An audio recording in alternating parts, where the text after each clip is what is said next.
of observation flights over the territory of its signatories. Signatories are allowed to conduct observation flights using unarmed. You could really play around forever today with unarmed, because you'd have screeds of legalities just in there, depending on how you define arms, with high tech, etc. Fixed-wing aircraft to gather information about the military forces and activities of other states parties from Vancouver to Vladivostok. The treaty also envisages, now this is the little clause that's the real reason. This is a little clause that is the real reason, not the camouflage. The treaty also envisages the possible extension of the open skies regime to additional areas. They always do get the law in the books, then expand it, you see, to the real purpose. To additional areas such as crisis management and protection of environment. That's the real reason, not the very good reason, but the real reason for the Open Sky Treaty.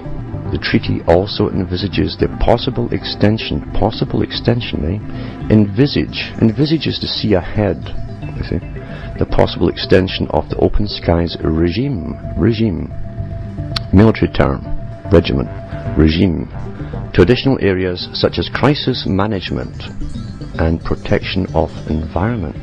Now, that tells you why would something to do with military establishments and nuclear weaponry, etc., why would they have to go into crisis management and protection of environment? Protection, not observation, but protection of environment. And below, it has treaty members. There are more joining all the time, because this is happening on a world scale, and when you see the amount of stuff that's sprayed daily, pretty well, over your own heads, you realize this is drifting for hundreds and hundreds of miles, and sometimes thousands of miles, to other countries, that ultimately no one can stay away from it. However, these are the main treaty members, and they will see the spraying over their heads, which has nothing to do, obviously, with observation. These aren't condensation trails. Condensation trails, as an aircraft comes across the horizon, you'll see it a few hand spans behind the craft. You'll see the tail of the condensation disappearing, as moisture would have to. It can't sit there forever like a big icicle. The ones we see are not condensation, they're chemical. And remember what I just read, the treaty also envisages a possible extension of the Open Skies regime to additional areas such as crisis management and protection of environment.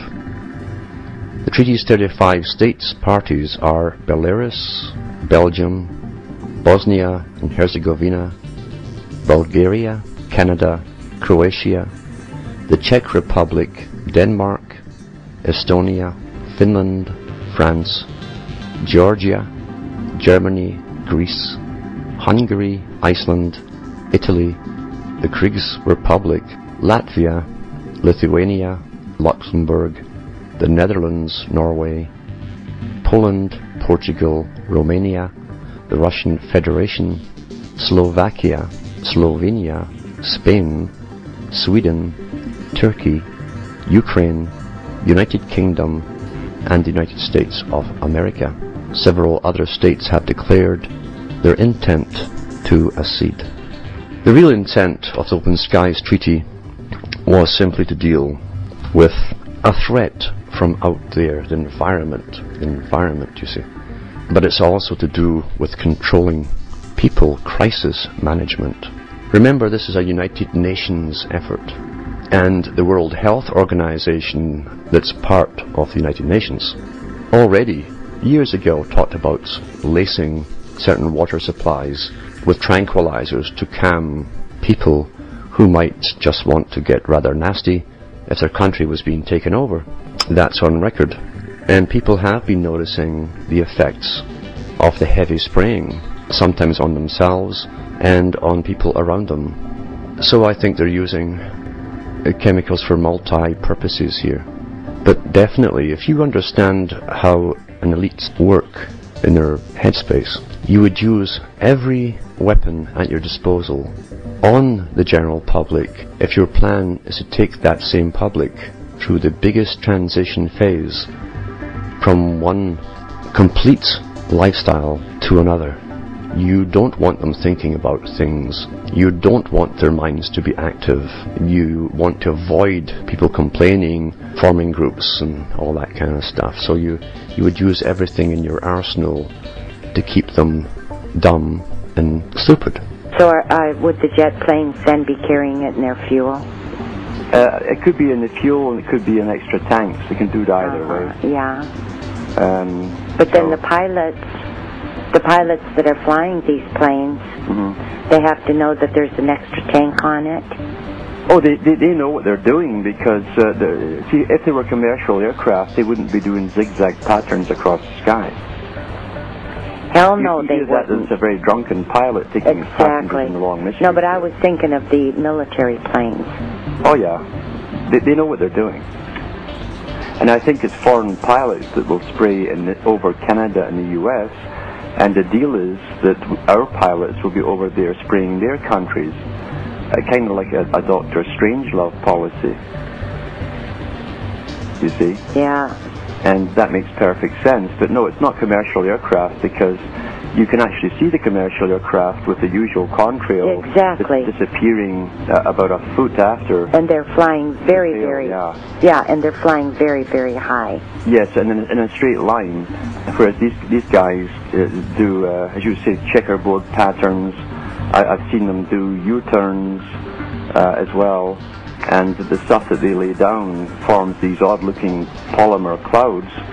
Now, we know that the polymer, and that's what gives the rainbow bursts around the sun towards sunset. And what is polymer? Pardon? What is polymer? Polymer is basically forms of plastic particles from polyethylene. They found in the 1950s that they could use this particular compound to bring viruses and bacteria down to a vast area, cover a large area, and the polymer was the carrying agent. That was officially disclosed in the 1950s, and they were actually testing some areas in Britain with it then to see if it would carry viruses or bacterium down to the ground. And being under a national health system, of course, they could have all the data of how many people had asthma or different effects, etc. Sure. So all the testing has been done, and